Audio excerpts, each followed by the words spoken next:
السلام عليكم ورحمة الله وبركاته. وعليكم السلام بسم الله.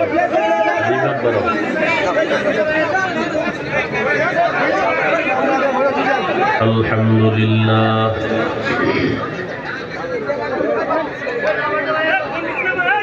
الحمد لله الذي جعل الشمس والقمر بحسبان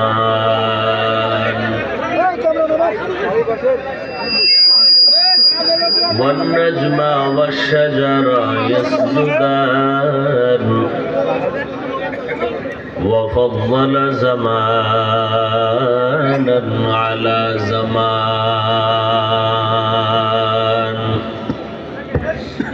كما فضل مكانا على مكان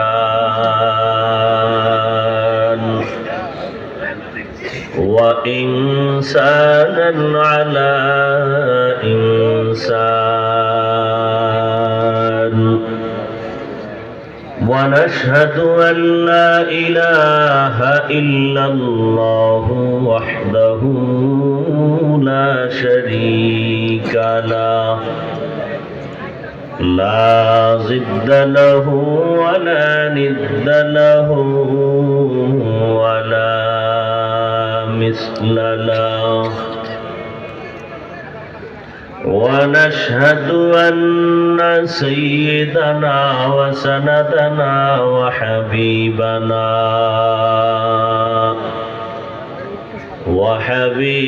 ربنا وطبيبنا وطبيب قلوبنا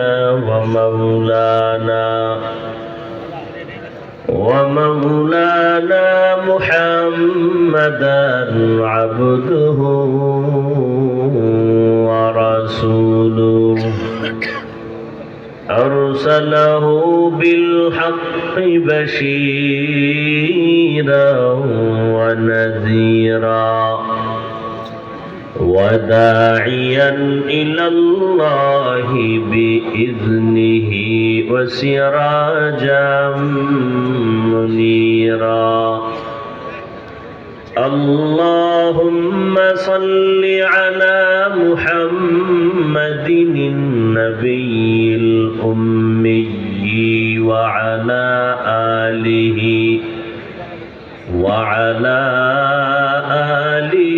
وسلم تسليما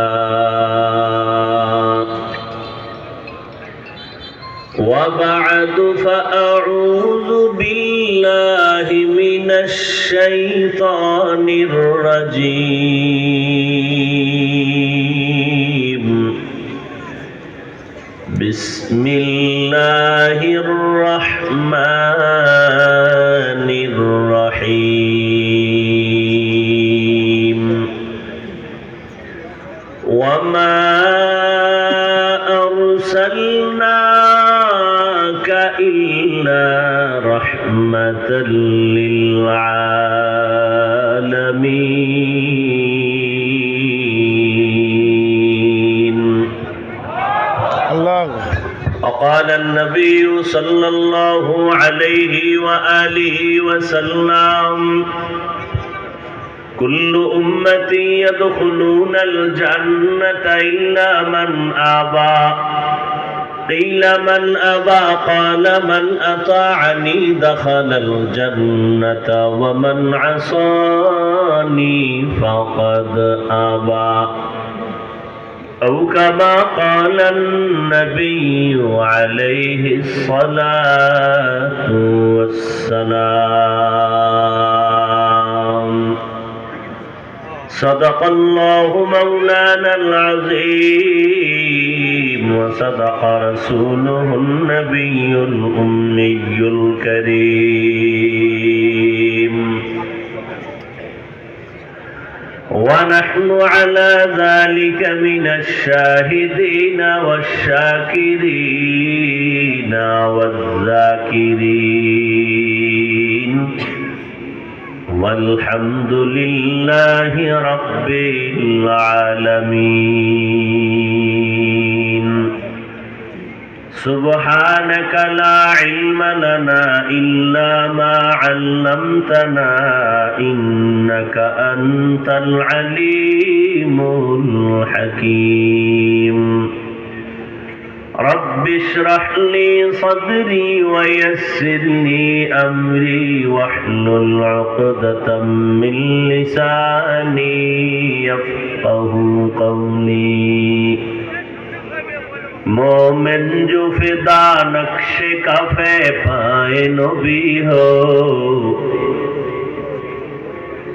मोमिन जो फिदा नक्शे कफे पाए नबी हो ज़ीर कदम आज भी आलम का खजीना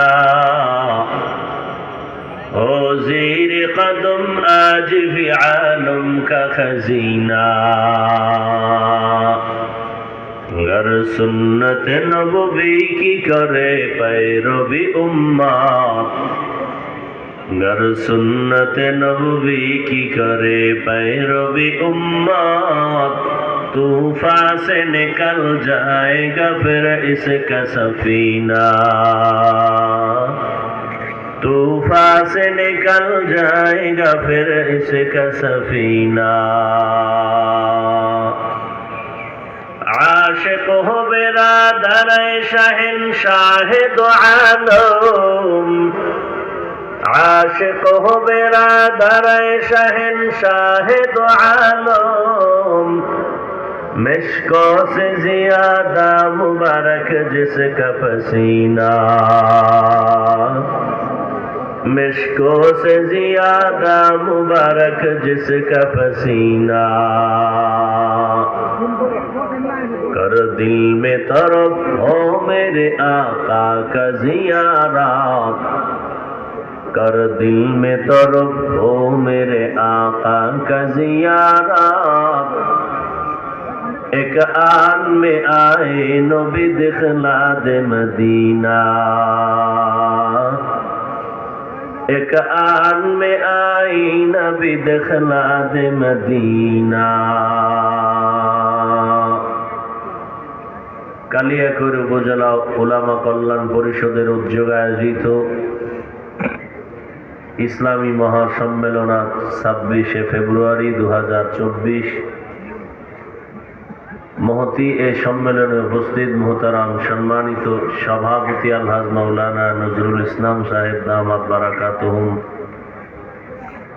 প্রধান আওয়াজ শ্রবণরতা পর্দার আড়ালে সম্মানিত মা ও বোনেরা আল্লাহ পাকের দরবারে শুকর যে আল্লাহ পাক এই ফিতনার যুগে হাজারো লাখো মানুষের মধ্য থেকে বাছাই করে আমাদেরকে পৃথিবীর শ্রেষ্ঠ মজলিস বেহেশতের বাগান উলামায়ে আহলে হকের মজলিস তওবা কবুলের মজলিস গুনাহ মাফের মজলিসে আমাদেরকে আল্লাহ আশা বসার তৌফিক দান করেছেন নিয়ামতের শুকর আদায়ার্থে মুহাব্বতে সকলেই দিল থেকে বলি আমিন আমিন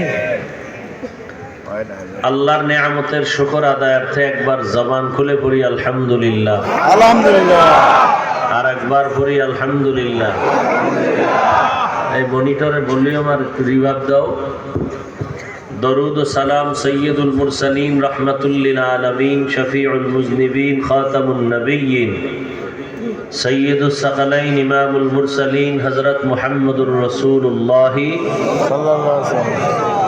সাল্লাল্লাহু আলাইহি ওয়া আলিহি ওয়াসাল্লামের উপর সর্বোপরি শুকর যাদের অক্লান্ত পরিশ্রমের মাধ্যমে আজ এই সুন্দর আয়োজন দুনিয়াতে শান্তি পরকালে মুক্তির ব্যবস্থা করে দিন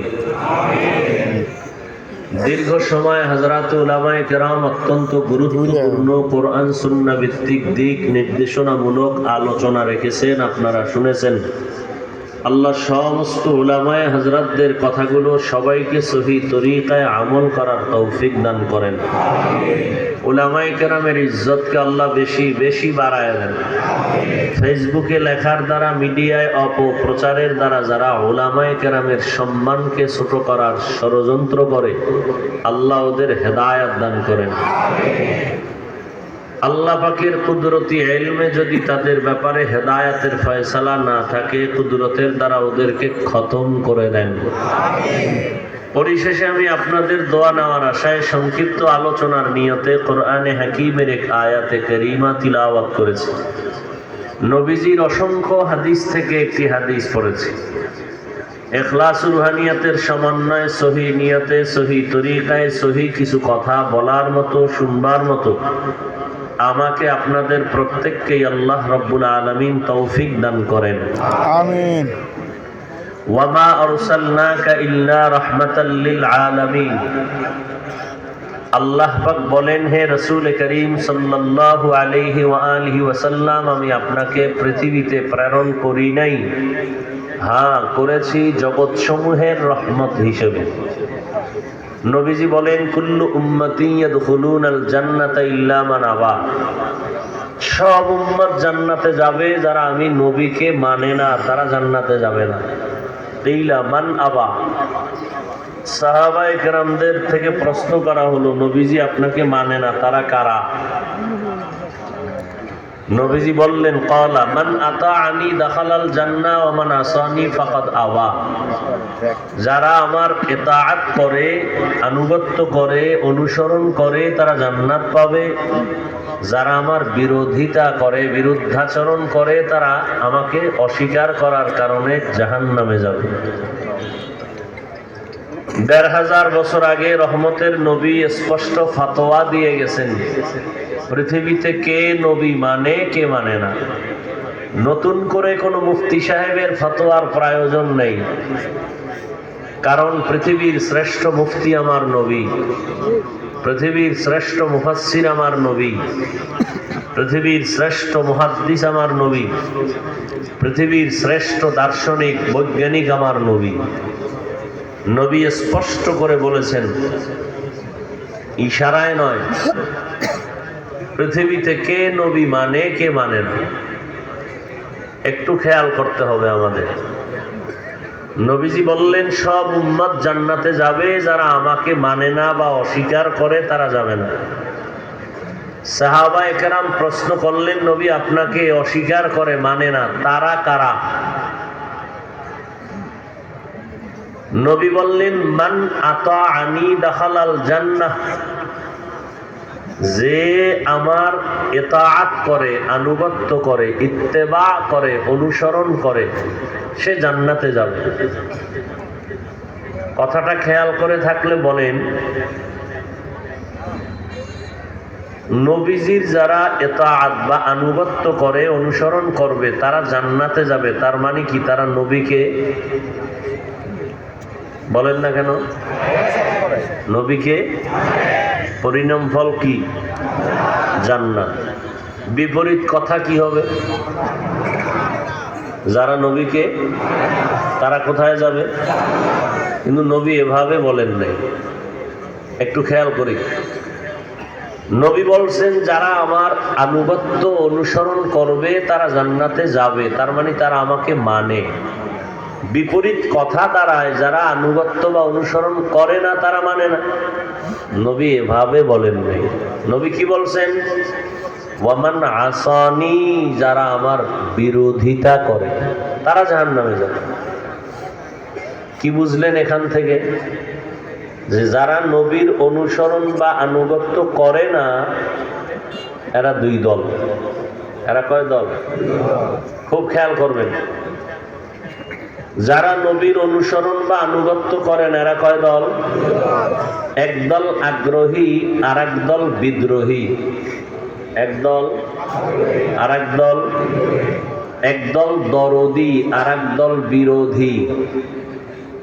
দোনো দলই নবীর অনুসরণ করে না, নবীর আনুগত্য করে না, দোনো দল। ব্যবধানটা কি? একদল আগ্রহী আর একদল বিদ্রোহী। কথা বলেন, একদল আগ্রহী আর একদল বিদ্রোহী। কথার কথা ধরে নেন, একজনকে আমি ডান দিক থেকে জিজ্ঞাসা করলাম, একটা যুবককে, এই যুবক, নবীর আদর্শে টুপি পরো না কেন? তো যুবক বলে, হুজুর টুপি পরা খুব দরকার, নবীর আদর্শ চেষ্টা করি, পারি না, দোয়া চাই। কি বুঝলেন? আগ্রহী না বিদ্রোহী? বাম দিক থেকে একজনকে জিজ্ঞাসা করলাম, এই ভাই যুবক, তুমি টুপি পরো না কেন? সে আমার কথাটা শেষ না হতেই বলল, টুপি না পরলে অসুবিধা কি? টুপির মধ্যেই কি ইসলাম? আগ্রহী না বিদ্রোহী? রসুলের আদর্শের বেলায় বিদ্রোহীর নাম বেয়াদব, রসুলের আদর্শের বেলায় বিদ্রোহীর আর এক নাম গাদ্ধা। দুজনেই কিন্তু নবীর অনুসরণ করে না, কিন্তু একজন আগ্রহী আর একজন। খুব কঠিন কথা, খুব কঠিন। যে আগ্রহী তাকে গালি দেওয়া যাবে না, আরো কঠিন। যে বিদ্রোহী তাকে ছাড় দেওয়া যাবে না। ব্যবধান বুঝেননি? একজনে নামাজ পড়ে না, আর একজন নামাজ পছন্দ করে না, দুইজন সমান? যে নামাজ পড়ে না, পড়ার আগ্রহ আছে, বিদ্রোহ না। যে নামাজ পছন্দ করে না, সে আগ্রহ নয়, বিদ্রোহ। সে বেয়াদব, সে গাদ্ধা। তাহলে আগ্রহীকে গালি দেওয়া যাবে না, বিদ্রোহীকে ছাড় দেওয়া যাবে না, সুযোগ পেলেই জুতার বাড়ি।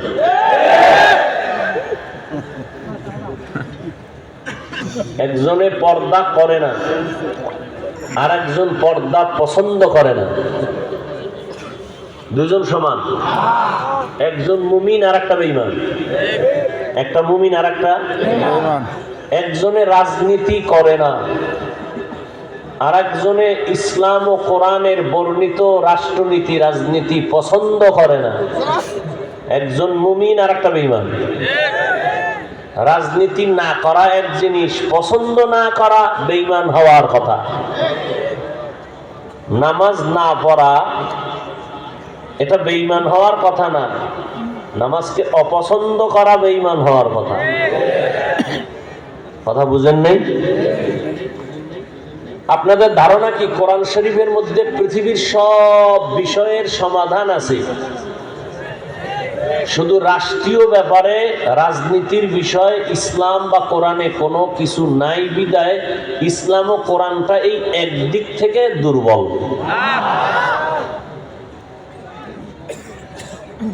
কোরআন শরীফ দুর্বল না?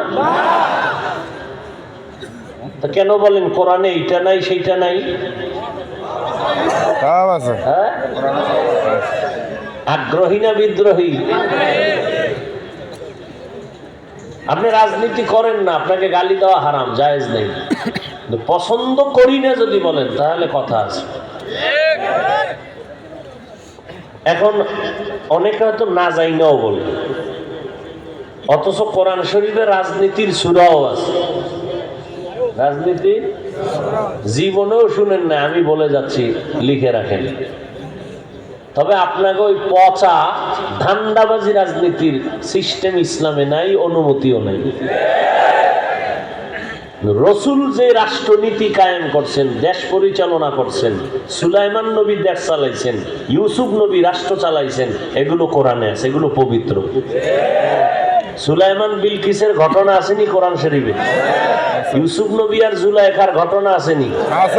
আল্লাহর কসম সবগুলো রাষ্ট্রনীতির বয়ান। আমাকে কোরআন শরীফ দেন আর আপনারা বাংলাটা ধরেন, আর আমি ব্যাখ্যা করে যাই, টের পাইবেন রাজনীতি কত প্রকার আর কি কি। আমাকে হুজুরেরা বলে না কেন? আল্লাহ ভালো জানে, আমিও কিছু জানি, তো বলার দরকার নেই। আল্লাহ হেদায়াত দান করুন। আরো জোরে বলেন। তাহলে ভালো করে মনে রাখবেন, তার যে নবীর আদর্শ অনুসরণ করে না তাকে গালি দেওয়া যাবে না, কিন্তু যে পছন্দ করে না তাকে ছাড় দেওয়া যাবে না। আল্লাহ বুঝার তৌফিক দান করেন। আমিন। তাহলে এখন কি বলবেন? যে টুপি পরে নাই সে নবী মানে না? বুঝতে হবে সে কি আগ্রহী না বিদ্রোহী। ইসলাম এত কঠিন না আর এত পানিও না। ইসলাম এত কঠিন না একজনে টুপি পরেন আর আপনি ফট করে গালি দিয়ে দিবেন না। রসুলের ইসলামে তো গালি নেই। আচ্ছা আমাকে বলেন তো, রসুলের যুগে ইসলামের বিপক্ষে দুশ্মন ছিল? বর্তমানে যে দুশ্মন আছে তার থেকে তারা খুব দুর্বল, কঠিন। নবীজি মোকাবেলা করেছেন, সাহাবায়ে কেরাম করেছেন। বলেন তো গালি দিছেন কয়টা? কি ওলামায়ে কেরাম বলেন? কি বুখারী শরীফে দুই একটা গালি নাই? আপনারা গালি শিখলেন কই?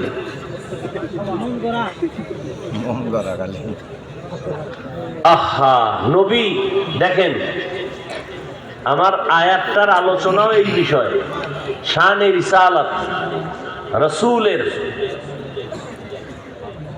জিন্দেগির আলোচনা।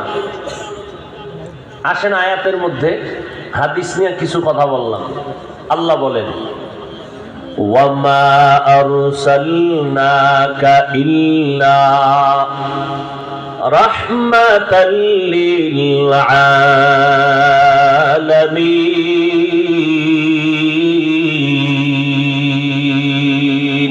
আল্লাহু আকবার। এখানে আবার খেয়াল করেন, আল্লাহ কি বললেন? হে নবী, আপনাকে আমি পাঠাই নাই? হ্যাঁ, পাঠিয়েছি রহমত হিসেবে জগৎ সমূহের।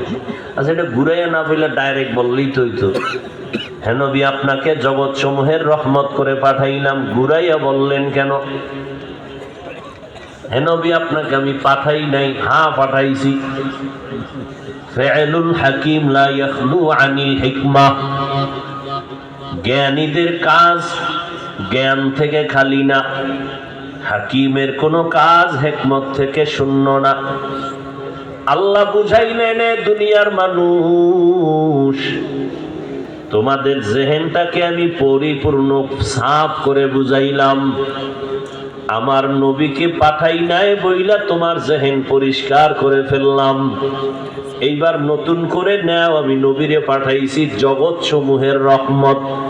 তার মানে নবীর পুরা জিন্দেগিটাই রহমতের চাদরে আটকানো, পুরাটাই রহমত, কোনো গজব নাই। আল্লাহ কয়, নবী আপনি অর্ডার দেন, জিব্রাইল পাঠাইলাম তায়েফের মানুষ মেরে ফেলি। নবী বলেন, না, মারা যাবে না। ওদিকে মুনাফিকের সর্দার মারা গেছে, জানাজার জন্য নবী রেডি। ওমরে ফারুক আঞ্জা করে ধরলেন মুনাফিকের সর্দার, শুধু মুনাফিক না, মুনাফিকের ডাইরেক্টর। তাকে জানাজা পড়া ঠিক হবে না। নবী বলেন, আমি যাব। নবী গেলেন, জানাজা পড়াইলেন। ওই মুনাফিকের সর্দার তার ছেলের কাছে বলছে, তোমার নবীরে কইও তার শরীরে স্পর্শ হওয়া একটা জামা যেন আমারে পড়ায় কবরে দেয়। আল্লাহ কোরআনে আয়াত নাযিল করে বললেন যে আপনি 70 বারও যদি ইস্তেগফার করেন, ওই মুনাফিকের বেলা আমি তা কবুল করব না, গ্রহণ হবে না। বুঝেননি নবী কেমন রহমত, কেমন মায়ার নবী আমার, রাহমাতুল লিল আলামিন। এই দিও না, রিভাব বুঝো, ডিলে বাড়াও, ইকো বন্ধ করো। তোমাদের জন্য আলাদা ক্লাস খুলতে হইব।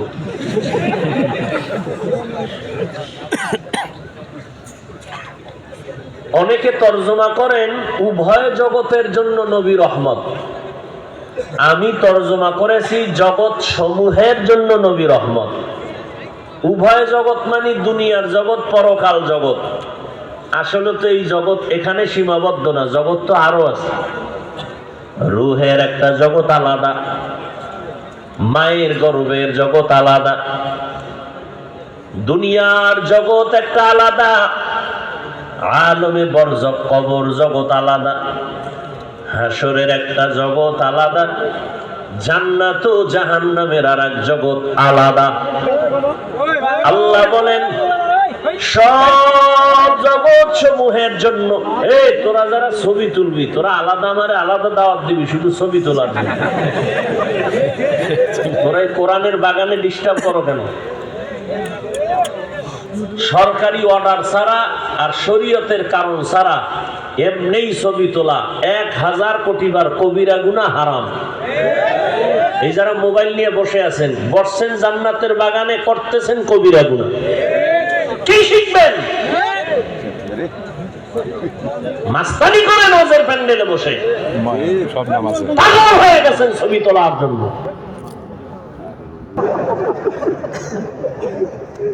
जिंदगी में बंदगी तू कर नहीं,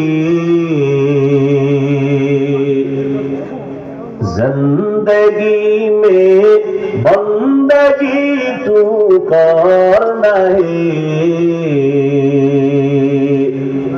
जिंदगी बे बंदगी शर्मिंदा है, जिंदगी बे बंदगी शर्मिंदा है।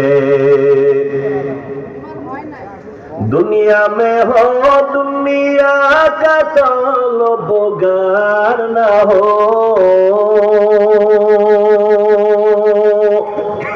बाजार से गुजरे हो खरीदार न हो, दुनिया में हो दुनिया का तलबगार न हो, बाजार से गुजर हो खरीदार न हो।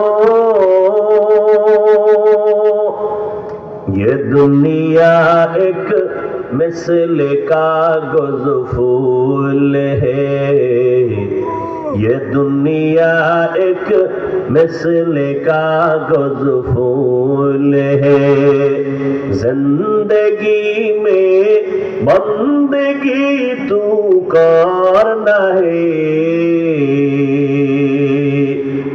जिंदगी में बंदगी तू कर नहीं,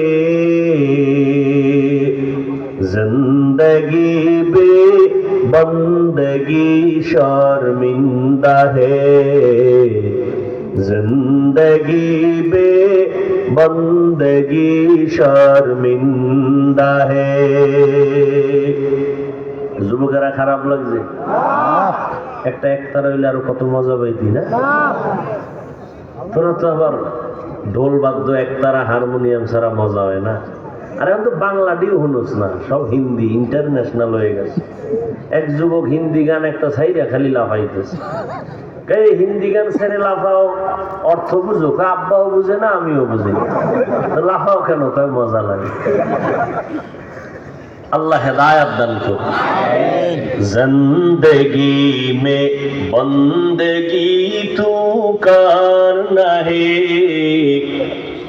जिंदगी में बंदगी कुन बंदगी, बंदगी बे जिंदगी शर्मिंदगी।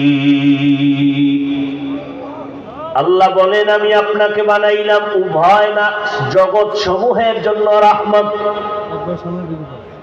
রূহের জগতের জন্য আমার নবী আলাদা রহমত,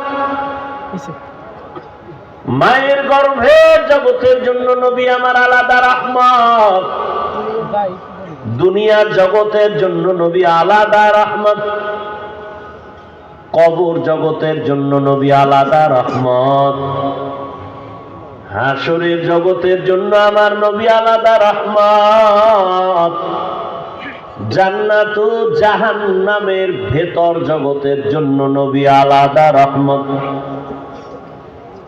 এক এক জগতের জন্য নবী কিভাবে রহমত ভিন্ন আলোচনা। আমি শুধু দুনিয়ার জগতের জন্য নবী রহমত কেমনে সে নিয়ে কয়েকটা কথা বলবো। নবী দুনিয়ার সমস্ত মানুষের জন্য রহমত, মুমিনদের জন্য নবী রহমত যেমন তেমন বেঈমানের জন্য আমার নবী রহমত, পুরুষের জন্য নবী যেমন রহমত, নারীদের জন্য নবী আলাদা রহমত, সমস্ত মানুষের জন্য নবী যেমন রহমত, তেমনি ভাবে জঙ্গলের প্রাণীদের জন্য আমার নবী রহমত, সমুদ্রের মাছ সমস্ত প্রাণীদের জন্য নবী রহমত, নবীজি উড়ন্ত পাখির জন্য রহমত, গর্তের পিপিলিকার জন্য নবী আলাদা রহমত, নবী গাছের জন্য রহমত। আমার নবী এই জন্যই রহমাতুল লিল আলামিন। আল্লাহ বলেন, হে পয়গম্বর, আমি আল্লাহ হলাম জগৎ সমূহের রব, আপনাকে বানাইলাম জগৎ সমূহের জন্য রহমত। আমি হলাম রব্বুল আলামিন, আর আপনাকে বানাইলাম রাহমাতুল লিল আলামিন। মায়ার নবী এতটাই দামি, নবীর বরকতে আজ ১৫০০ বছর পর আমরা বরকতের চাদরে আবৃত হয়ে গেলাম। এই যে প্যান্ডেলে আপনারা বসছেন, রহমতের নবীর বরকত। এতগুলো মানুষ, কোন কোটিপতিও যদি এক জায়গায় বসায় রাখতে চাইতেন এই রাত ১২টায় পারতেন না, কত হিমশিম খেতে হতো। এই মানুষগুলোকে নিয়ন্ত্রণের জন্য কত পুলিশ, কত র্যাব লাগতো। এই মানুষগুলোর জন্য বসার কত ভিআইপি বিছানা লাগতো, আসা যাওয়ার ফ্রি গাড়ি দেওয়া লাগতো, ফাঁকে ফাঁকে নাস্তা দেওয়া লাগতো, না হয় চেয়ারের বাড়ি। কিন্তু তাকায় দেখেন, এত বিশাল এই মানুষের সমাগম, আসা যাওয়ার কোনো ফ্রি গাড়ি নাই। ভাড়া টাকা দিয়া কেউ আসছেন, কেউ হেঁটে আসছেন। বসার বিছানাটাও ভালো না। এই বিছানাটা কোনো বিয়ার অনুষ্ঠানে দিলে কি পরিমাণ জুতা খাবে। নিয়ন্ত্রণের জন্য কোনো পুলিশ লাগে না, কোনো বাহিনী লাগে না, একটা আওয়াজ পর্যন্ত নাই। এই সময় যদি একজন টেলিফোন করে, তারও খবর আছে।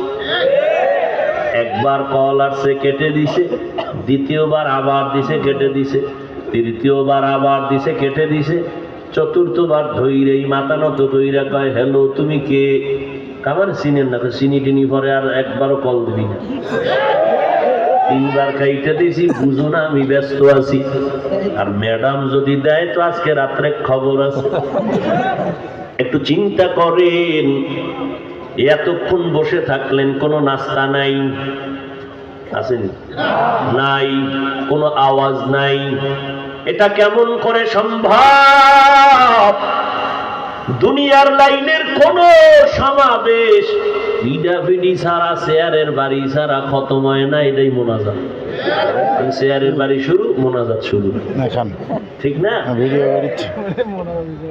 বাইরে বাইরে ছাড়া, এগুলো তো এখন মিডিয়ায় দেখা যায়। কিন্তু একটু চিন্তা করেন, এই মানুষ, কুত্তা শুয়ারের আল্লাহ ভালো মন্দ যাচাইয়ের জ্ঞান দেন নাই, মানুষকে দিচ্ছেন। একটু ভাবো, একটু ভেবে দেখো, এই ময়দানটার কত দাম। একজন পুলিশ নাই নিয়ন্ত্রণের জন্য, সব যার যার দায়িত্ব পালনে আছে। কেউ বড়, কে ছোট ভেদাভেদ নাই। ধনী গরিব বড় সব ছোট, সব আলেম গায়রে আলেম একাকার হয়ে পড়ছে।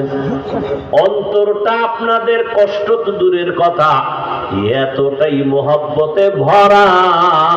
যদি জিজ্ঞেস করা হয় কতক্ষণ থাকবেন, আল্লাহর আশেকরা মনে হয় আল্লাহর মোহব্বতে বলবে ফজর পর্যন্ত যদি রাখা হয় আমরা থাকতে রাজি।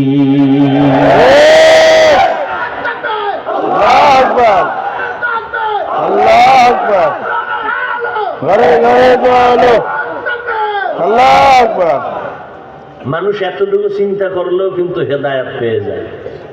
খালি এতটুকু চিন্তা করলে এটা কেমনে সম্ভব? পুলিশ, র্যাব, এরপরে কুত্তা, এরপরে হিমশিম খাইতে হয় নিরাপত্তার ভয়, ঠিক না? আর এখানে কিচ্ছু নাই, চুপচাপ বসে আছে। এরপরেও যদি কয় যে ওয়াজ দেওয়া যাবে না, ঝামেলা হতে পারে, কোন ঝামেলা আছে? এ কি আমার কোন ক্রেডিট, কোন বাবার মাস্তানি চলে এখানে? এটাই প্রমাণ করে মদিনাওয়ালার আদর্শ, পৃথিবীর শান্তির আদর্শ, ইসলাম শান্তির আদর্শের ধর্ম, কোরআন মানুষকে শান্তি শিখায়, সভ্যতা শিখায়, এর বাইরে সব অসভ্যতা শিখায়।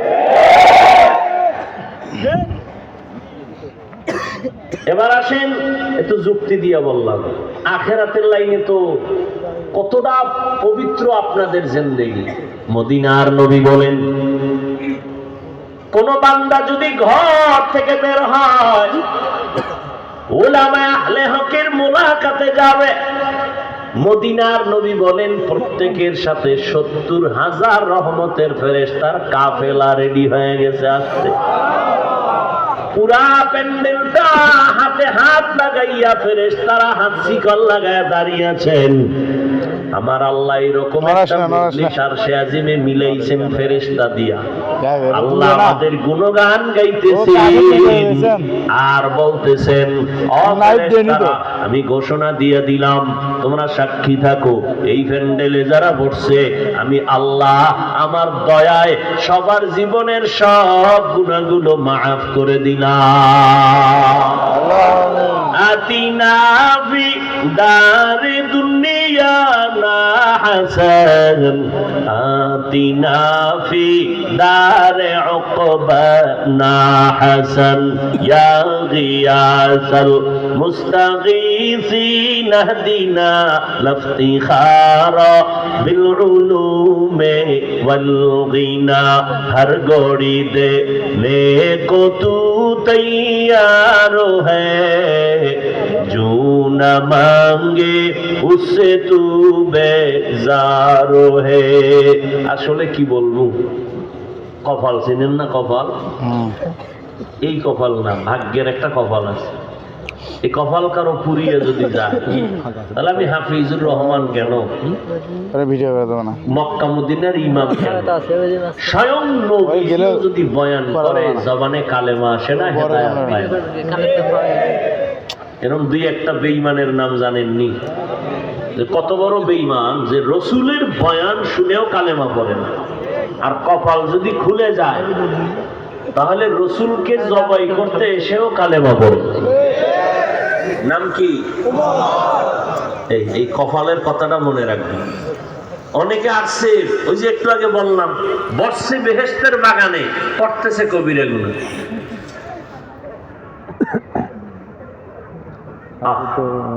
কেউ আবার বাড়ির থেকে আসছে, কপাল খারাপ, প্যান্ডেলে ঢুকতে পারে না, তারা কুল মহিলা প্যান্ডেল তওয়াফ করে। বছরের সুযোগ একবার, এই সুবর্ণ সুযোগ হারায় লাভ কি? কত তারিখ ছিল দেখা সাক্ষাতের, আজকে এটা আদায় করলো। ওদিকে মার্কেটে মহিলা পুরুষ সব স্পষ্ট সূর্যের মতো স্পষ্ট কবিরা গুনাহ করতেছে, ঘুরতেছে, আড্ডা দিতেছে। ওয়াজে আইছে, এখানে বাদাম খাওয়া লাগবে, এখানে চা খাওয়া লাগবে, পান খাইতে হইব, এই 2 ঘন্টা না খাইলে মরে যাবে। ওয়াজে আইলে যাওয়ার সময় এক একজনে যায়, কারো এক বগলে বেলুন, কারো বগলে একটা মাছের ছবি। কইতো নাইছেন, ওয়াজে গেছিল, মাশাআল্লাহ, ওয়াজের ফলাফল। হায় এরে আল্লাহর গোলাম, বুঝলা না, বিবেকটাকে খাটাইলা না যে আমাদের ওলামাদের কি কষ্ট।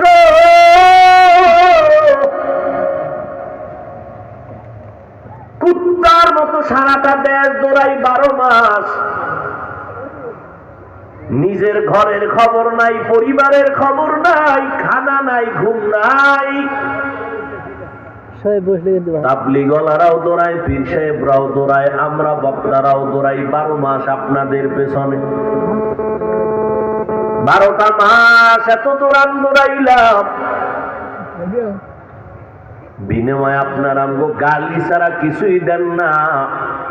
সুযোগ পেলে বিরোধিতা করেন, চরমনার বিরুদ্ধে, দেওবন্দীদের বিরুদ্ধে, কওমির বিরুদ্ধে, সুযোগ পেলেই বিরোধিতা। ইমামের পিছনে নামাজ পড়েন, রাস্তায় বাইরে চায়ের দোকানে আবার ইমামের সমালোচনা। ইমামের বেতন একজন কমিটির মেইন দায়িত্বশীল ডবল দিতে পারে, কিন্তু দেয় না, মাত্র মাসে দেয় 100। এইভাবে করে ইমাম কোনদিন এত গালি আপনারা দেন, আমরা শুনি, জানি, আমরা অন্ধ না। কি পরিমাণ বিরোধিতা করেন তাও জানি, তারপরও একটা গালি দেই না, বরং দেখলে আগে সালাম দেই হাসি মুখে।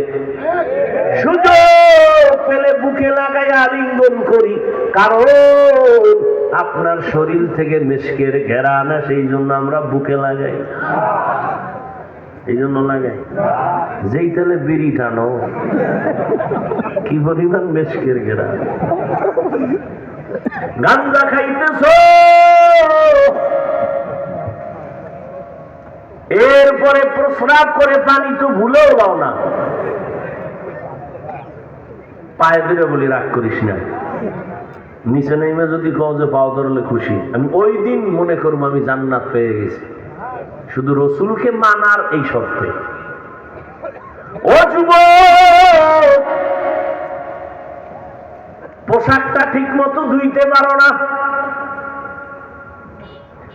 এতটা অপরিচ্ছন্ন থাকো, তোমার পাশে দাঁড়াইলে মনে হয় যেন আমার নামাজ ভেঙ্গে যাওয়ার উপক্রম। মনেরটা মনে রাখছি, কিছুই বলি না, একদিকে দোয়া করি, আল্লাহ আমার কলিজার যুবকের হেদায়াত দাও। দোয়া চলতেছে চলতেছে চলতেছে, সালামটা হাসি মুখে দে। ও বাবা, আমিও তো তোমার মতো এক যুবক, তুমিও মুসলমান, আমিও মুসলমান, তোমার আমার আল্লাহ এক, নবী এক, কোরআন এক, হাদিস এক, তোমার আমার কাবা এক, তোমার আমার ধর্ম এক, তোমার আমার কালেমা এক। তুমি আল্লাহ চিনো, কোরআন চিনো, হাদিস চিনো, নবী চিনো, জান্নাত জাহান্নাম সম্পর্কে তুমি জানো। তোমাকে তো আমার বয়ান দেওয়ার প্রয়োজন ছিল না, আজকে তো বয়ান দেওয়ার দরকার ছিল চট্টগ্রামের পাহাড়ে ঢুইকা, কারণ ওখানে খ্রিস্টান মিশনারিরা মুসলমানদের ধর্মান্তরিত বানাচ্ছে। আজকে বয়ান দরকার ছিল ঠাকুরগা পঞ্চগড়, ওখানে টাকা দিয়া মুসলমানকে কাদিয়ানি বানাচ্ছে। কিন্তু দুঃখ, ওখানে কখন যাব? তোমার পেছনে ঘুরতে ঘুরতে ঘুরতে ঘুরতে আল্লাহর কসম পাগলের মতো হয়ে যাই না, ঘুম না খানা, অসুস্থ ট্যাবলেট এই পরিমাণ খায়, আমার ফ্যামিলিতে এই পরিমাণ ঔষধ খায় না। ও আল্লাহর বান্দারা, একটু ঘুম নাই। কথাগুলো আমার কলিজার থেকে বলতেছি রে বাবা, মনে কষ্ট দিও না, বুঝাবার জন্য বলে একটু খেয়াল করো। এরপরও কিন্তু দেখছো নি কত নরম হইয়া বয়ান করি, যেই পরিমাণ আমগো গালি দাও, কত গালি তোমগো দেওয়ার কথা ছিল দেই না, বরং এতটা বিনয় হইয়া কথা বলি। যদিও কথা বলি একটু কড়া, কিন্তু হৃদয়টা অনেক নরম। দুই একটা কথা আবার একটু গরম ভাব হয়ে গেল নাকি, কষ্ট পাইলা নাকি, ফাঁকে ফাঁকে বলি কষ্ট পাইয়েন না, মাফ করেন। আবার মোনাজাতে আমার আল্লাহর কাছে মাপ চাই। এতটা কেন করি, একটু বালিশে মাথা লাগায় চিন্তা করিও যে হুজুর গো তো আমরা কোনো উপকার করি না, তাহলে এত আমগো পিছনে তারা কষ্ট করে, কারণ কি, স্বার্থ কি? ও যুবক, তোমরা মনে করো আমরা বুঝি তোমাদের দুশমন? খোদার কসম, এই জমিনে টুপিওয়ালা ওলামায়ে কেরামের মতো নিঃস্বার্থ আপন তোমাদের আর কেউ নাই রে বাবা। দেখছো না করোনার সময়, দেখো নাই, ভুলে গেছো, বাবায় মারা গেছে, ছেলেরা মিলা লোকেরে টাকা দিয়া লাশটা রাস্তায় ফালায় দিছে। জানা যাও ছেলে দেখে নাই, কই মরলো, কই গেল লাশ, কইচা যাক, খবর নেয় নাই ছেলে। ইতিহাস ভুলে যাস না রে যুবক। ওই করোনায় শত শত করোনার লাশ আমার দেশের ওলামায়ে কেরাম টুপিওয়ালারা কাঁধে নিলেন, গোসল করাইলেন, কাফন পরাইলেন, জানাজা পরাইলেন, দাফন করাইলেন। আল্লাহর কসম, তাকায়া দেখছুনি একজন হুজুরেও করোনায় মরে না। ইতিহাস ভুলিয়া যাস না রে বাবা। ছেলে বাবার লাশের কাছে যায় না, জানাজায় যায় না, করোনা। আর সব লাশগুলো আমার দেশের প্রশাসন আর এদিকে আমার ওলামায়ে কেরামরা জীবনটারে বাজি রেখা লাশগুলো গোসল করায়, কাঁধে নিয়ে দাফন করায়, কাফন পরায় সব কমপ্লিট করেছে। ও আল্লাহর বান্দা, এই দুনিয়ায় তোমার জন্য কেউ যদি কল্যাণ চায়, পেছনে স্বার্থে যদি আঘাত লাগে, দেখবা জাগাত মোবাইলের নাম্বারটা ডিলেট। কিন্তু একজন আলেমও পাইবা না যে উম্মতের জন্য তোমার জন্য বরদোয়া করে। ও বাবা, আমরা কি চাই? আমরা তো তোমাদের বাধ্য করে বলি না যে আজকে আমগো মতো হুজুর হতেই হবে, না হয় জাহান্নামে যাবা। আমরা বাধ্য করে কিন্তু এই কথা বলি না তাবলীগ না করলে জাহান্নামে যাবা, কওমি মাদ্রাসায় পড়তেই হবে, না হয় জাহান্নামে যাবা। বরং অন্তত আমি মোহাব্বত করে বলি, অন্য ওলামায়ে কেরাম হয়তো বলেন যে আমি সাহস দেই, ও বাবা স্কুলে পড়ো পড়ো, কলেজে পড়ো পড়ো, চাকরি করো বাধা নাই, বাবা তুমি সব লাইনে চলো বাধা নাই, তুমি ডাক্তার হও আল্লাহ কবুল করেন, তুমি ইঞ্জিনিয়ার হও, তুমি একজন প্রফেসর হও, তবে আমার অন্তরের দাবি বেয়াদব হইও না। তোমার আচরণে যেন কোনো ওলামায়ে কেরাম কষ্ট না পায়, তোমার ব্যবহারে যেন কোনো মা বাবা কষ্ট না পায়, তোমার আচরণে যেন কোনো মুরব্বীরা কষ্ট না পায়। কারণ তোমার ধ্বংসের জন্য বড় ক্ষতি হলো মুরব্বীদের বরদোয়া, মা বাবার বরদোয়া, শিক্ষকদের বরদোয়া, মুরব্বী ওলামায়ে কেরামের বরদোয়া যদি লেগে যায়, জীবনে সফলতার দরজা খুঁজে পাইবা না। এই জন্য বলি রে বাবা, রহমতের নবীর আদর্শের মালা লাগাও। ডাক্তার যদি হও, একজন আদর্শবান ডাক্তার হইও, মরিয়া গেল তোমার জন্য সম্মানের ইতিহাস লিখবে, দোয়া করবে। আর যদি আদর্শ সারা ডাক্তার হও, তাসলিমার মতো জায়গায় জায়গায় জুতার বাড়ি খাবি। ও আল্লাহর বান্দারা, ভালো করে বুঝার চেষ্টা করো। রহমতের নবী আমার, এমন মায়ার নবী আমার, এই নবীকে আল্লাহ যা দিছেন অন্য কোন নবীও পান নাই, উম্মতেও পান নাই। অন্য নবীর হায়াত অনেক বড়, উম্মতের হায়াত অনেক বেশি। আমার নবীর মনটা বড় দুর্বল, হায়াত কম, ৬০-৭০-এর মাঝখানে। আল্লাহ কয়, নবী আমি আপনার জন্য সব দিয়ে দিলাম।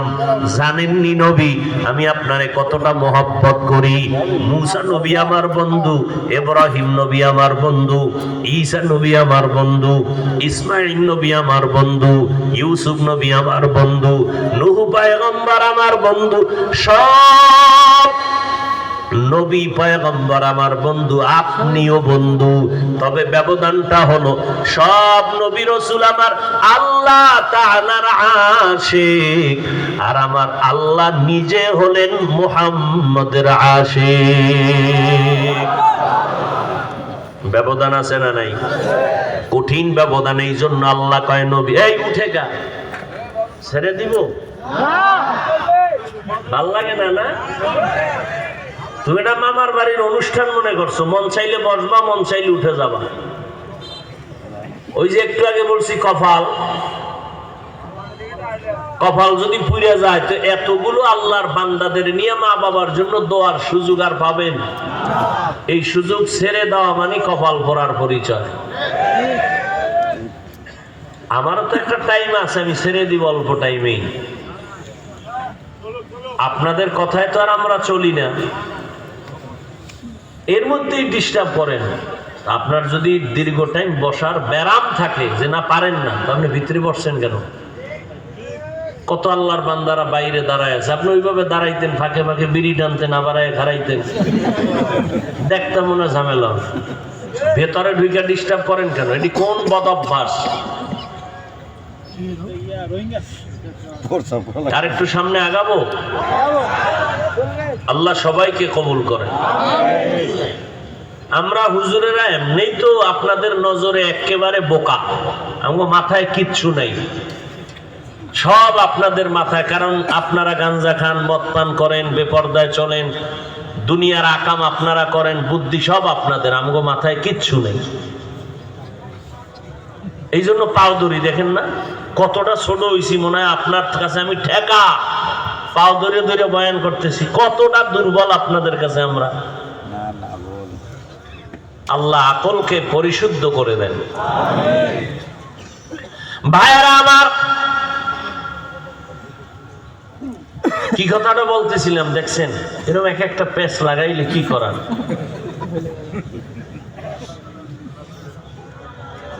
রহমতের নবীকে আল্লাহ বলেন, ও নবী আপনার হায়াত যদিও কম, আপনার উম্মতের হায়াত কম, তবে আমি বরকত এতটা বেশি দিব আপনি খুশি হয়ে যাবেন। আল্লাহর নবী কয় কেমন বেশি? কয় নবী আপনার উম্মতের জানায় দেন, অন্য নবীর উম্মত যদি 1000 মাস লাগাতার ইবাদত করে, কয়দিন? 1000 মাস। আমি আল্লাহ আপনার মোহব্বতে আপনার উম্মতের ওই 1000 মাসের সওয়াব আমি এক রাতে দিয়ে দিব। কয় রাতে? জানেননি রাতটা কোনটা? শবে বরাত, লাইলাতুল কদর, বড় দামি এক রাত।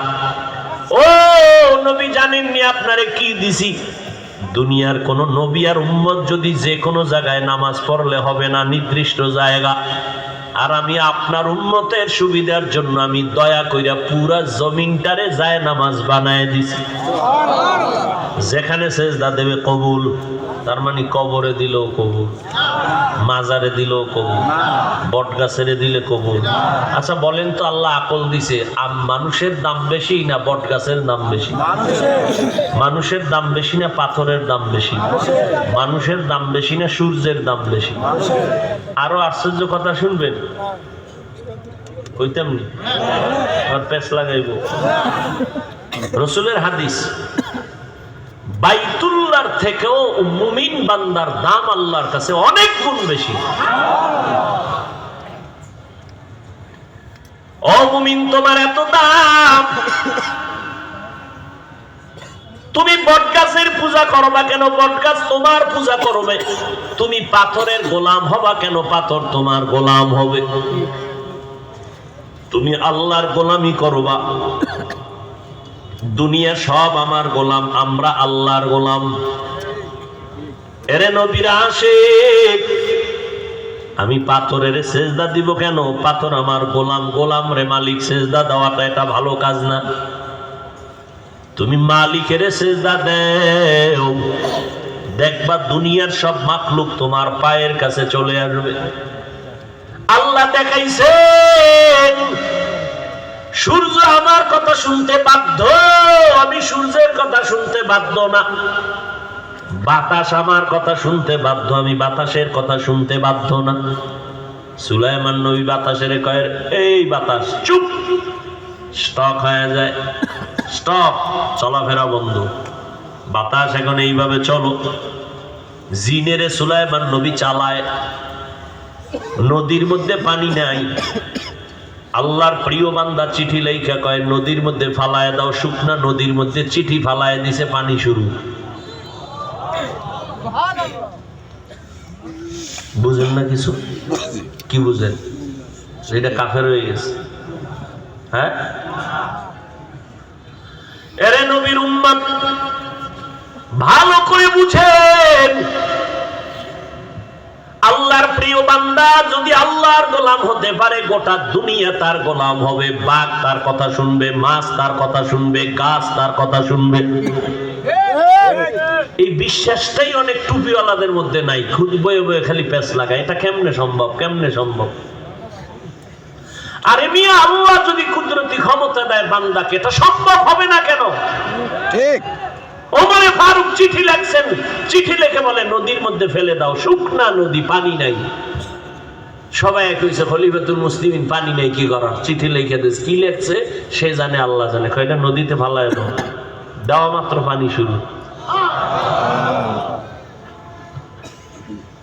কাফের কও ওমরে ফারুক রে।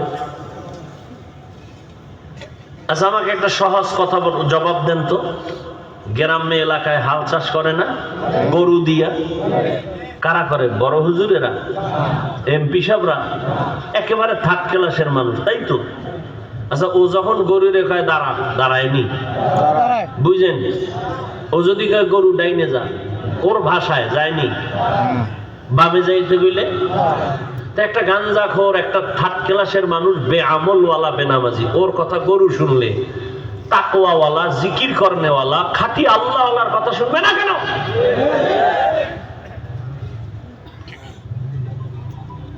কিছু টুপিওয়ালাদের আকল নষ্ট হয়ে গেছে বেঈমানের পাছাটা গোলামি করতে করতে।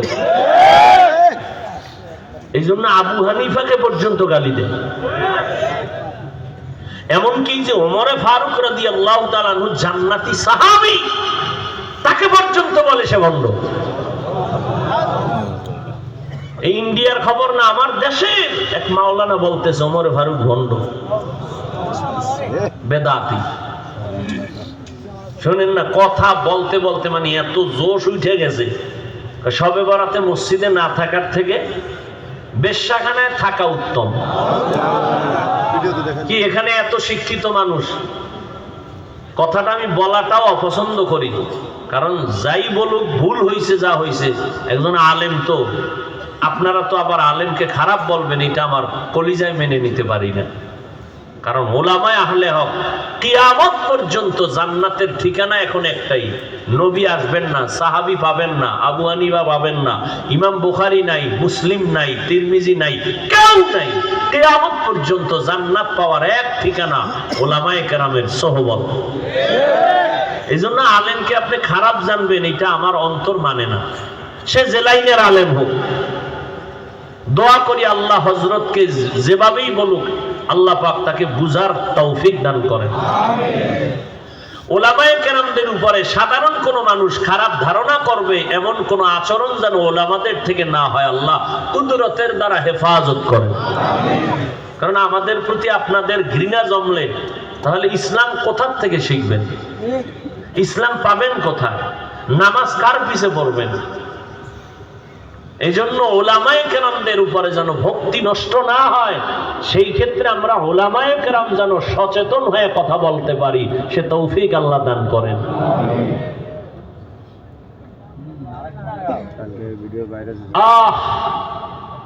রহমতের নবী আমার এমন এক সময় মক্কা নগরীতে আসছেন, যেই সময় মক্কার মানুষ ছিল চূড়ান্ত চরিত্রহীন, লম্পট, এতটাই খারাপ, কন্যা সন্তানকে অপছন্দ করে। আপন বাবা নিজের কন্যাটাকে পাথর চাপা দিয়ে জায়গায় মেরে ফেলে, এতটাই খারাপ।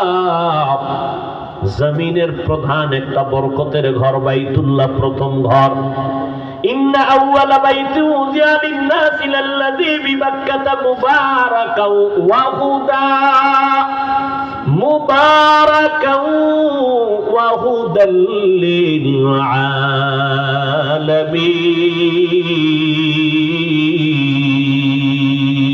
আলামিন।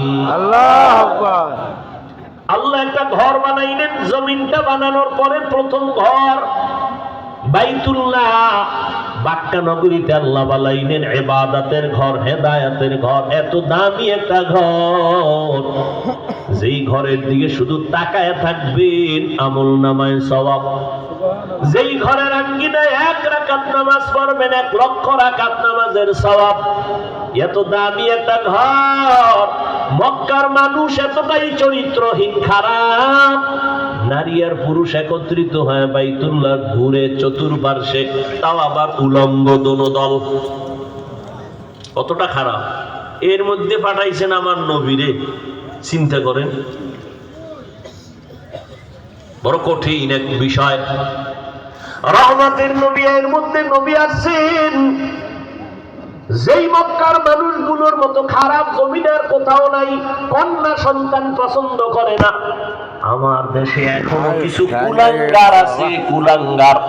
কন্যা হলে কষ্ট পায়, বউয়ের সাথে রাগ করে কথাই বলে না। এমন কুলাঙ্গার আসেনি? তোরে আল্লাহ সন্তান না দেওয়াই উচিত, তোরে আটকুরা বানায় রাখা উচিত আজীবনের লেগে। আল্লাহ হেদায়েত দান করুন। এরে আল্লাহর গোলাম, 5টা সন্তান ছেলে হলেও কি লাভ হবে যদি ছেলেদের কারণে বাবার হাতে হ্যান্ডকাপ লাগায় পুলিশ, ওই রকম ছেলে 10টা হলেও লাভ নাই। আর জাতের ছেলে যদি একটা বানাইতে পারো, জীবন খুলবে, কপাল খুলবে। তবে এর পরেও কন্যারা বাবার জন্য যেমন জীবন দেয়, দুনিয়ার কোন ছেলে এত অগ্রিম ভাবে বাবার জন্য কাঁদে না, কোন ছেলে না।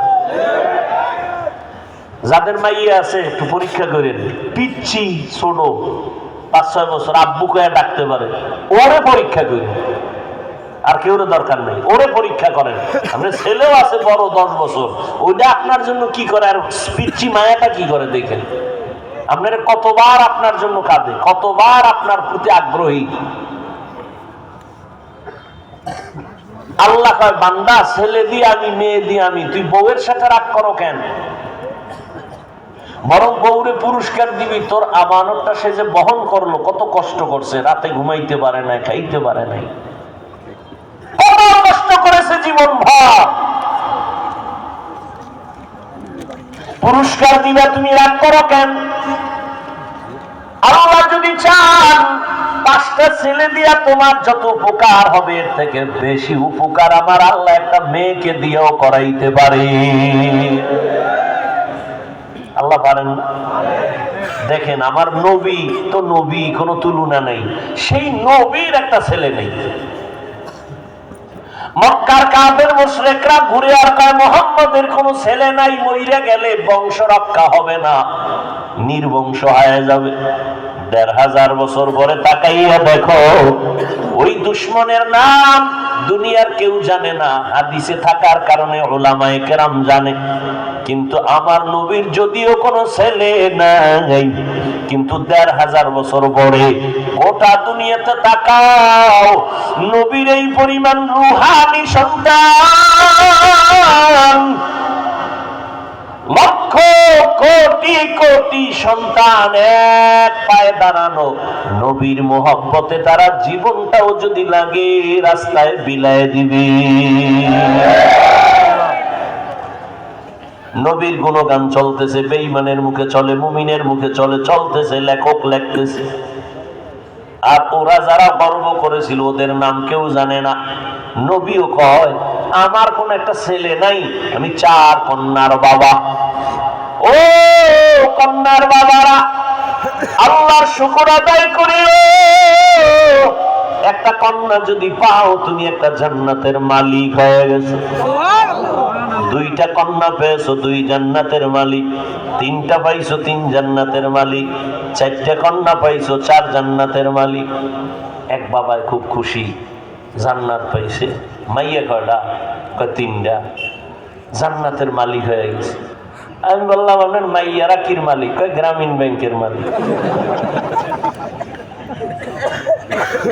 এরে আল্লাহর গোলাম, রহমতের নবী মাত্র 13টা বছরের ব্যবধান, মাত্র 13 বছর মক্কা নগরীটাকে অন্যরকম সাজায় ফেললেন। মানুষগুলো ছিল চরম খারাপ, এখন ওই মানুষগুলো স্বর্ণের মানুষ হয়ে গেলেন। আল্লাহ জিবরাইল আমিনকে লিস্টি দিয়া কয়, যাও নবীরে পৌঁছায় দাও, লিস্টির মধ্যে যত নাম আছে নবী যেন ঘোষণা দিয়ে দেয়, এরা সব বিনা হিসাবে জান্নাতি। মাত্র 13 বছরে চূড়ান্ত খারাপ মানুষগুলো লাইনে চলে আসলো। রহমতের নবী একটা বেতের বাড়ি দিলেন না, একটা মিথ্যা কথা জীবনে বললেন না, একটা গালি দিলেন না। নবীর সামনে দাঁড়ায়া অকথ্য ভাষায় গালি দিচ্ছে ইহুদি, নবী জীবনে একটা গালির জবাব দেন নাই। আরো আশ্চর্য কথা, নবী জীবনে কোনোদিন চোখ গরম করে কারো দিকে তাকান নাই। আর আমরা কি করি? আমাদের চরিত্র কি? শাসনের বেলায় শোষণ বড় কঠিন। ছাত্র অন্যায় করবে, শাসন করবেন, শোষণ করা যাবে না, হারাম। সন্তানকে শাসন করবেন, মা বাবার শোষণ করা যাবে না, জুলুম করা যাবে না। অন্যায় করছে একটা এমন যে ধমক দিলে শেষ, আপনি যদি সেখানে ধমক দিতে যায় দুইটা দেন, তাহলে একটা দেওয়া ইনসাফ, দুইটা দেওয়া জুলুম, বিচার হবে আল্লাহর আদালতে। এরপরও সাবধান যে চেহারায় কোনো আঘাত করবা না, হারাম। কোনদিন কখনো এক সেকেন্ডের জন্য কারো চেহারায় আঘাত করা হারাম, জায়েজ নাই, সম্পূর্ণ হারাম। চেহারায় আঘাত করা, যত বড় জুলুম করুক আর অপরাধ করুক, চেহারায় আঘাত করা হারাম। কেউ স্বামী সাহেবরা বালিশে মাথা লাগায় হিসাব রেডি করেন, স্ত্রীদের সাথে ধমক দিতে গিয়ে জুলুম করছেন কিনা। তাও তো ধমক তাড়াতাড়ি না, এর আগে আরো কাম আছে। কলিজা দিয়া বুঝাবেন, তাহাজ্জুদ করে দোয়া করবেন, আর ধমক নাই। আপনি উল্টা পাল্টা ব্যবহার, কত মহিলা কত স্ত্রীর উপরে কি পরিমাণ অত্যাচার করলেন। বেত্রাঘাত করতে করতে করতে করতে রক্ত বের করে ফেলেছেন। আল্লাহ হেদায়াত দান করুন, মাফ করে দিন। বড় কঠিন। অশিক্ষক বৃন্দ যারা আছেন, ছাত্রদের শাসনের বেলায় অন্যায় করছে, একটা ধমকের বেতের বাড়ি দিছেন, এটা জুলুম। আবার অন্যায় করছে বেতের বাড়ি পাওয়ার, কিন্তু বেতের বাড়িটা কিভাবে দিবেন, তার ওজন কত হবে, আধা কেজি না 1 কেজি না 1.5 কেজি না 10 গ্রাম, বুঝেননি? জান্নাত ওই একটু আগে কইছি, জান্নাত পাওয়া এত সহজ না। ঘটনা শোনানোর আমার সুযোগ নেই। ওলামায়ে কেরাম জানেন, কিয়ামতের ময়দানে আল্লাহ পাক 3 ব্যক্তিকে ডাকবেন, যারা দুনিয়ার সব বলবে তারা জান্নাতি। আবু হুরায়রা কাঁদতেছেন আর বর্ণনা করতেছেন, কিয়ামতের দিন 3 ব্যক্তিকে আল্লাহ ডাকবেন। দুনিয়ার সব বিবেক আর চোখ বলে এরা জান্নাতি, কিন্তু আল্লাহ এদের জাহান্নামের শিকল লাগাবেন। এর মধ্যে একজন হবে গলা কাটা শহীদ, আর একজন হবে আলেম। দুনিয়ার মানুষ আমাদের কত সম্মান করতেছেন, বুড়া বুড়া মানুষ আইসা পানির বোতল নিয়ে কয়, হুজুর একটু পানিতে দম করে দেন, আমার ঘরে অসুস্থ রোগী, অনেক অসুস্থ। কতটা ভক্তি নিয়ে আসছে আমার কাছে দোয়ার জন্য। এই লোকটাই যদি জানে আমি নামাজটা ঠিক মতো পড়ি না, জীবনে পানি ভরা নিবে। কতটা ভক্তি। মাদ্রাসায় এসে কয়, হুজুর আমি 50,000 টাকা দিলাম, ছাত্রদের নিয়ে আমার আব্বার জন্য একটু দোয়া করবেন। কতটা ভক্তি করে, কতটা বিশ্বাস করে যে ছাত্ররা দোয়া করলে কবুল হয়ে যাবে। কিন্তু আমরা কি করি, মাওলার কাছে কতটুকু ভালো, মানুষ আমগো যেই পরিমাণ ভালো মনে করে, আমি আল্লাহর কাছে ওই পরিমাণ ভালো হইতে পারলাম না। সাহাবায়ে কেরাম নবীর হাতে করে সাহাবী, জান্নাতের টিকিট হাতে রেডি, কিন্তু এর বড় কান্না কান্না। আবু বকরের কান্না, মাওলার আদালতে কেমনে দাঁড়াইয়া হিসাব দিব। ওমরে ফারুকের কান্না, আমার মাওলা যদি ঘোষণা দেন সব মানুষগুলো জান্নাতে যাবে, একটা মানুষ জাহান্নামে যাবে, আমি ভয় পাই ওই জাহান্নামী আসামি আমি ওমর হয়ে যাই নাকি। এমন একজন নবী নাই কান্না ছাড়া কবরে গেছেন, এমন একজন সাহাবী নাই কান্না ছাড়া কবরে গেছে, এমন একজন আল্লাহওয়ালা পাবেন না যারা কাঁদেন নাই। তাদের হিসাবে তাদের ইলম, তাদের আমল, তাদের তাকওয়া, তারপরও যারা সারা জীবন কাঁদতে পারেন, তাদের তুলনায় তো আমগো জিন্দেগি ভর কান্না করতে করতে মরা দরকার, অথচ মোনাজাত দেই চোখে পানি আসে না। এত বড় কপাল পরা, নিজেও কাঁদে না, অন্যের চোখে পানি দেখলে পছন্দ করে না, নিজেও কান্নার চেষ্টাও করে না রে বাবা। ও যুবক, আজকে আমিও তো তোমার মতো যুবক, প্যান্ট শার্ট টাই লাগায় দাড়ি কামাইয়া যদি রাস্তায় ঘুরতাম কেউ আমারে বাধা দিত না। ও বাবা, এই টুপিটার কারণে মাথা গরম লাগে, তোমার থেকে কম বুঝি না। এই দাড়ির কারণে যৌবনের ভাব চলে যায়, তাও বুঝি, তারপরও কেন দাড়ি ফালাই না। ও বাবা, এই শীতের মধ্যে ফজরের সময় ঠান্ডা পানি দিয়ে ওযু করিয়া নামাজ পড়তে কত কষ্ট, এরপরও নামাজ ছাড়ি না। লম্বা জামাটা পরার কারণে শরীরটা বড় আটকা লাগে, তাও জানি, তারপরও ছাড়ি না। ও আল্লাহর বান্দারা, কারণটা কি? এই টুপি দাড়ির কারণে কত বিপদ আর বিপদ। আমাদের এই লাইনে চলার কারণে কত আমগো মুরব্বীরা ফাঁসির মঞ্চে চলে গেছেন, কত ওই ভারতের মধ্যে ব্রিটিশরা জবাই করছে, গাছে লাশ ঝুলায় রাখছে, এইভাবে জেলখানায় আটকায় মারিয়া ফেলছে। কত কষ্ট ইমাম আবু হানিফা জেলখানায় আটকায় রাখছে, এইভাবে কষ্টের জিন্দেগি তাদের কাটছে।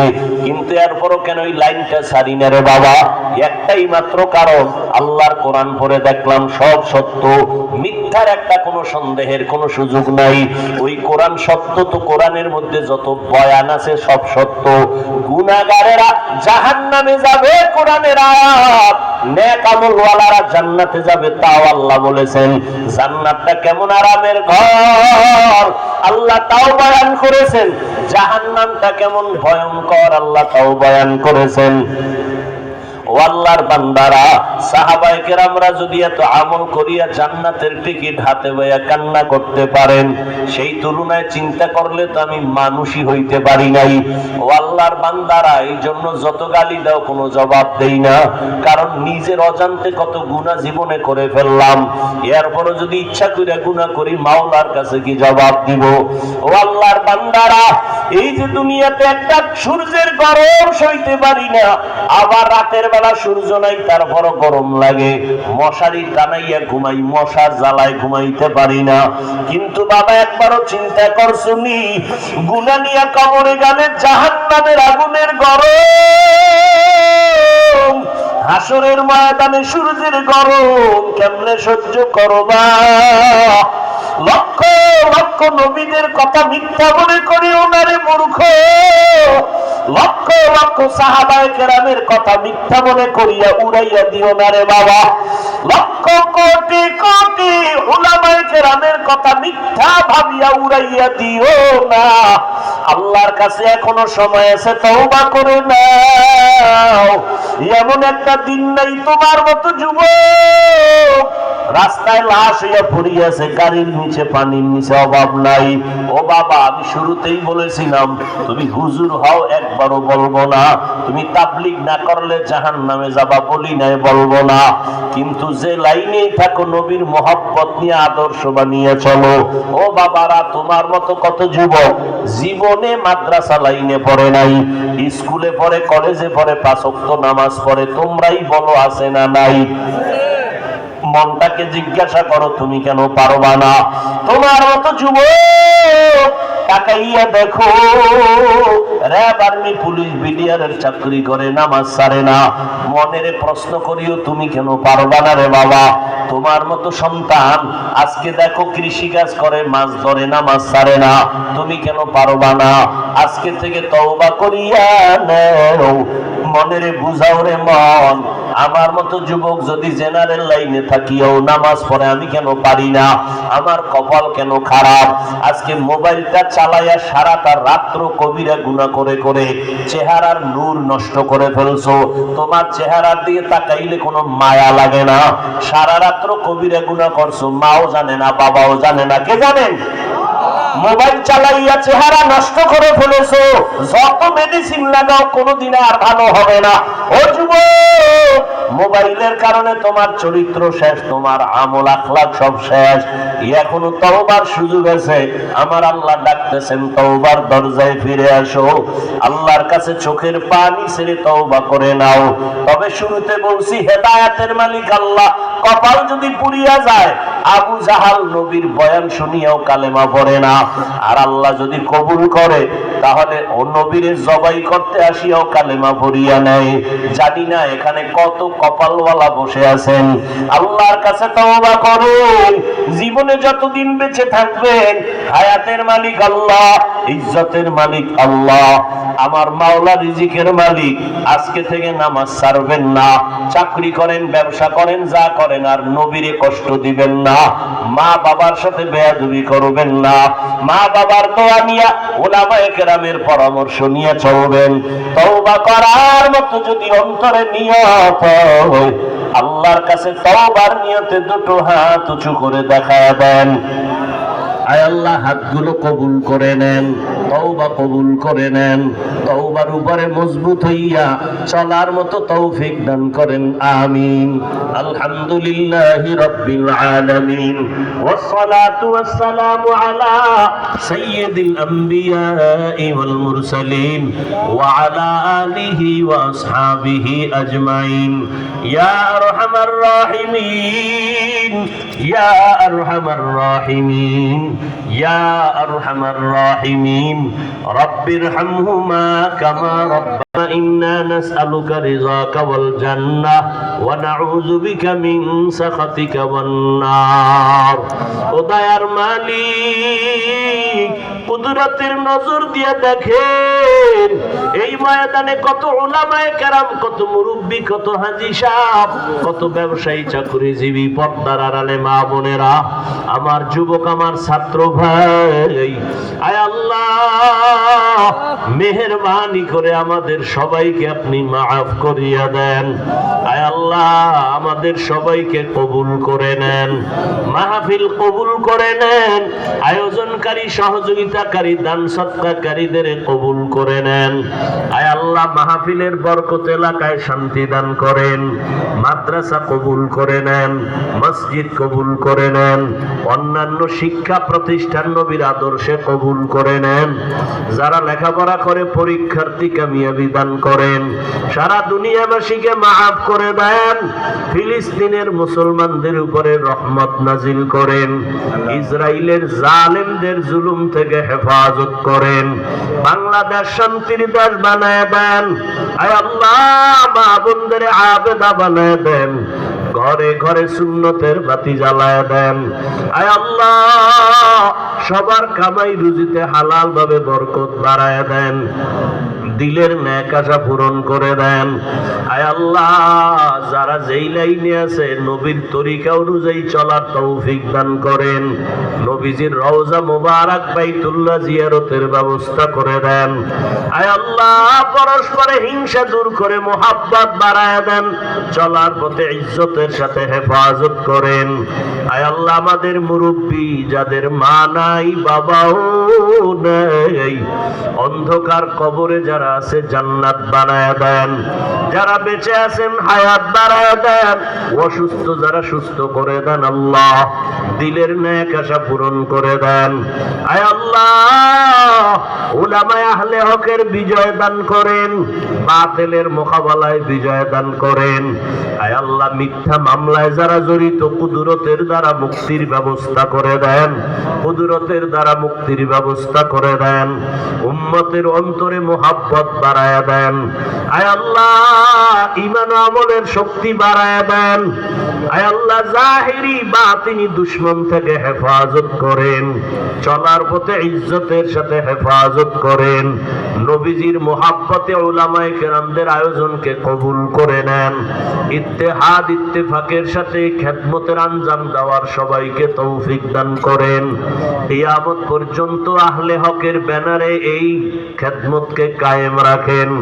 আয় আল্লাহ নবীজির মোহাব্বতে আমাদের দোয়া কবুল করে নেন, ওলামা তোলাবা উম্মতের অন্তরে মোহাব্বত বাড়ায় দেন, আমার কলিজার যুবকগুলো দিনদার বানায় দেন, মোবাইলের গুনাহের থেকে হেফাজত করেন, মোবাইলের গুনাহের থেকে হেফাজত করেন, মোবাইলের গুনাহের থেকে হেফাজত করেন। আয় আল্লাহ সমস্ত মুসিবত থেকে হেফাজত করেন, নবীজির মোহাব্বতে আমাদের দোয়া কবুল করে নেন। সাল্লাল্লাহু তাআলা আলা খাইরি খালকিহি মুহাম্মাদ ওয়া আলা আলিহি ওয়া আসহাবিহি আজমাইন। আমিন আমিন আমিন বিরহমাতিকা ইয়া আরহামার রাহিমিন।